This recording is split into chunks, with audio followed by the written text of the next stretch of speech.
Good evening, everyone. Welcome to another edition of Tech News this week, the last one of 2021. So, 2020, I had mentioned, was a great year for technology. 2021 was also a great year for technology. So, hopefully, things will get back to normal on the personal front, and tech will continue to race ahead in 2022. But if you look, probably one of the biggest stories of the last couple of years has been TikTok. I mean, the last few years, TikTok, the rise has been sensational, and the thing is, it was capturing the youth market, and it didn't matter whether it was India, China, or America. Somehow the youth of all over the world have been hooked to it, and that is why it had been seen as a social media app of the future. And if you look at 2020, everyone thought like it would eclipse everyone. But the problem was, one, the pandemic happened, and second was the two largest democracies of the world. They cracked down on it. So Donald Trump in America and Narendra Modi in India, both in their own ways due to national security reasons, problems with China, they tried to ban it. And that's why it went into a decline. In fact, it got so bad at one point, some commentators wrote it off completely. They said like TikTok will just be, a China wide sensation. And in fact, some at that time, some social media sites did catch up on TikTok in China itself. But strangely, in 2021, it's back with a bang. For one, Trump went, Joe Biden replaced him, and he wasn't that, tough on TikTok, and TikTok managed to claw back. And also, the users, they refuse to leave TikTok, and they are still joining them in large numbers. So now another thing is, if you see, a sign of popularity, they say that imitation is the best form of flattery. Now you look at Facebook, you look at YouTube, you look at Insta, Shorts, Reels. Everybody wanted to be the next TikTok. So that's saying something. When like diverse social media groups, everyone wants to be like TikTok. But interestingly, TikTok is back in 2021, and it has touched 1 billion users. Now again, 1 billion users is not that rare for an American social media company. It's rare outside. I mean, in China, only WeChat touched 1 billion, and no European, Indian social media company has been able to get that figure. But a lot of American companies are 1 billion, Facebook, YouTube, Gmail, and these are all part of the 1 billion club. But here's an interesting part. So one is users, and the second is traffic. So if you look at traffic being generated, then that's a different ball game altogether. And if you look at Alexa rankings, then google.com, that is the Google search engine, and YouTube have been number 1 and number 2 for years. But now Alexa ranking is being discontinued, and you will have to look at various other global rankings. So interestingly, one such ranking is Cloudflare's 2021 rankings. They are rankings for global traffic. So even in the Cloudflare, till 2020, Google search had been number 1, and in that TikTok was 7th. And now surprises, Google search, which I don't know for how many years it has had the monopoly of being having the most traffic on the site, has been toppled, at least according to the 2021 Cloudflare rankings. So Google search has been toppled, and TikTok is first. So Google goes from first to second, and TikTok jumps from seventh to first.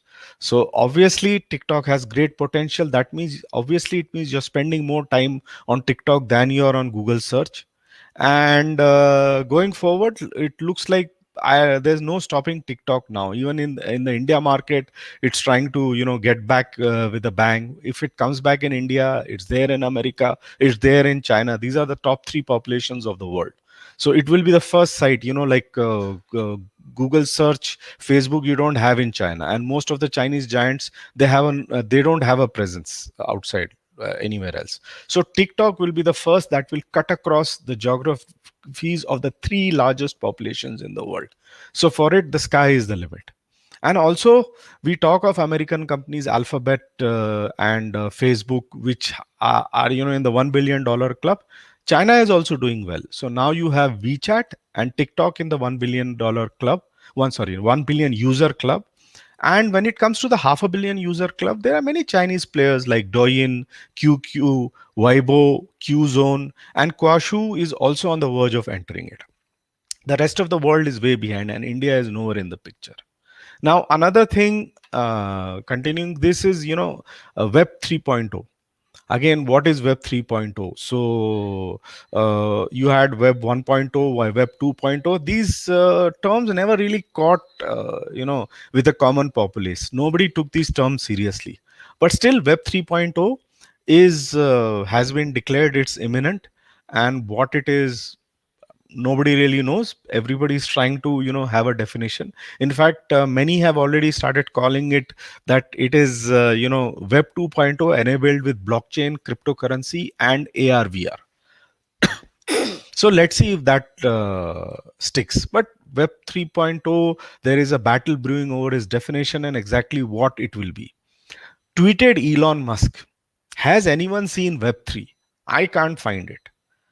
Jack Dorsey joined in and started unfollowing venture capitalists, saying that they were the problem and he didn't want them to control Web 3.0. He had a battle with Mark Andreessen, the creator of the web browser in the 1990s. I don't know if you remember. And so Mark Andreessen blocked him. Now that's something.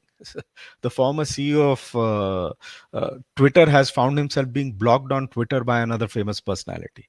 To this, Jack tweeted his reply, I'm officially banned from Web3.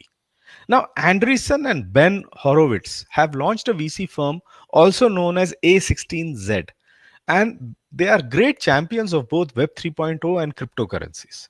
So let's see whether Web 3.0 and the metaverse become synonymous. That will come to know. And as far as India is concerned, at least the parliament session is going on, but there is no official policy on what our cryptocurrency policy will be. So this is another interesting thing to follow. Web 3.0 and metaverse, they may become synonymous, they may mean something else. Either way, Meta, Mark Zuckerberg has taken a leap forward. Now, there's another battle which has been raging for more than 2 years between Jeff Bezos of Amazon and Mukesh Ambani of Reliance. Of course, this is a proxy battle that has been raging in India. I don't know if you've been following, but Reliance had a 24,000 crore plus deal to buy out Future Group Retail. It would have become a conglomerate.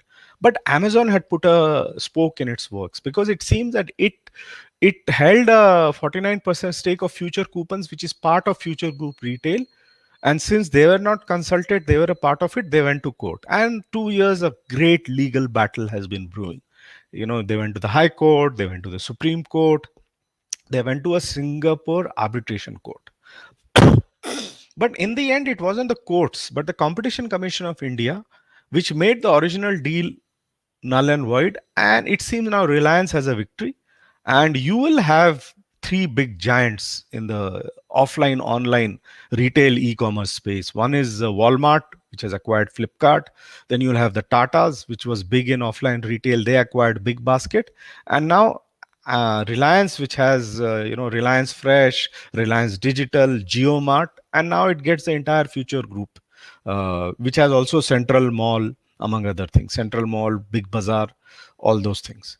But Amazon has struck back, and it has sued the Enforcement Directorate in the same case, accusing it of overstepping its authority and harassment. So the proxy battle will continue for quite some time. Now, sorry. Officially, startups cease to be unicorns when they go in for an IPOs, but they can also lose the status due to low valuation.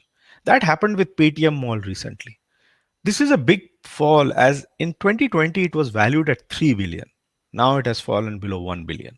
That's not the only case. I think around 8-9 unicorns lost their status in 2021, including 5 from China. So the decline of China is one of the biggest stories apart from the rise of India. Snapdeal is also coming out with an IPO. Let's see how it goes. Now, AWS has seen its third outage this month, affecting services. This time it was due to a power outage. So let's see how this goes, because for cloud connectivity you need 365 by 24 by 7 connectivity. Otherwise, you'll be left hanging. Interestingly, Amazon will also enable Zoom calls for their Fire TV customers. So now you can take Zoom calls from your TV also. Though, of course, the internet is enabled, people were doing similar things. Finally, the James Webb Space Telescope is ready for launch. It is scheduled to succeed the very popular Hubble telescope and will observe the most distant objects and events in the universe, which occurred just 400 million years after the Big Bang. Now, if you think that's like a long time period, the universe is 13.7 billion years old. So, if you can peek that much into the past, it could throw us new light and maybe change a few, wide held believed in theoretical physics. But it is the most technologically advanced telescope using tech like mid infrared detectors, near and wavefront sensing and control, along with the use of special sun shield materials and micro shutters. Obviously, as the telescopes keep coming, the technology will be increasing. Now, Hubble was spectacular. It was absolutely spectacular, gave us great images and changed the way we viewed the universe.